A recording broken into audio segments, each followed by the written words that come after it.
ইরানের সাথে যুদ্ধ করে যুক্তরাষ্ট্র আসলে কি পেল, কি অর্জন করলেন প্রেসিডেন্ট ডোনাল্ড ট্রাম্প? যুক্তরাষ্ট্রের গুরুত্বপূর্ণ অর্জন হিসেবে ধরা হচ্ছে হরমুজ প্রণালী পুনরায় খুলে দেওয়া। কিন্তু যুদ্ধের আগে তো এই প্রণালী খোলাই ছিল।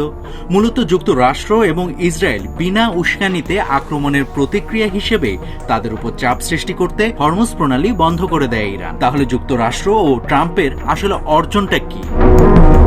ট্রাম্প ও তার প্রতিরক্ষা সচিব পিট হেগসেথ দাবি করেছেন এই যুদ্ধের মাধ্যমে ইরানের প্রতিরক্ষা এবং সামরিক ব্যবস্থা ব্যাপকভাবে ধ্বংস করা হয়েছে, যাকে একটি বড় সাফল্য হিসেবে উল্লেখ করা হচ্ছে।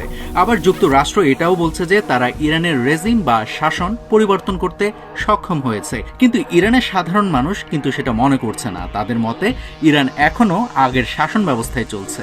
আয়াতুল্লাহর ছেলে দেশ পরিচালনা করছেন এবং পরিস্থিতি আগের তুলনায় আরও কঠিন হয়েছে বলে তাদের ধারণা।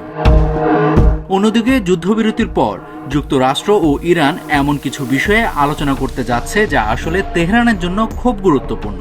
এর মধ্যে রয়েছে ইরানের উপর থেকে অর্থনৈতিক নিষেধাজ্ঞা প্রত্যাহার, চলমান সংঘাতের সমাপ্তি, মধ্যপ্রাচ্যের অন্যান্য সংঘাত নিরসন করা, যুদ্ধজনিত ক্ষতির আর্থিক ক্ষতিপূরণ এবং ভবিষ্যতে হরমুজ প্রণালীর নিয়ন্ত্রণ নিয়ে সিদ্ধান্ত। এদিকে ইরান জানিয়েছে যে তারা পারমাণবিক অস্ত্র তৈরি করবে না।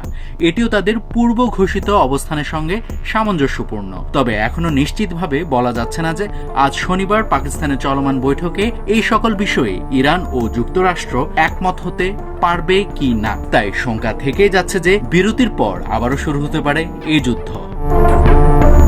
নাভিদ হাসান, সোনালী নিউজ।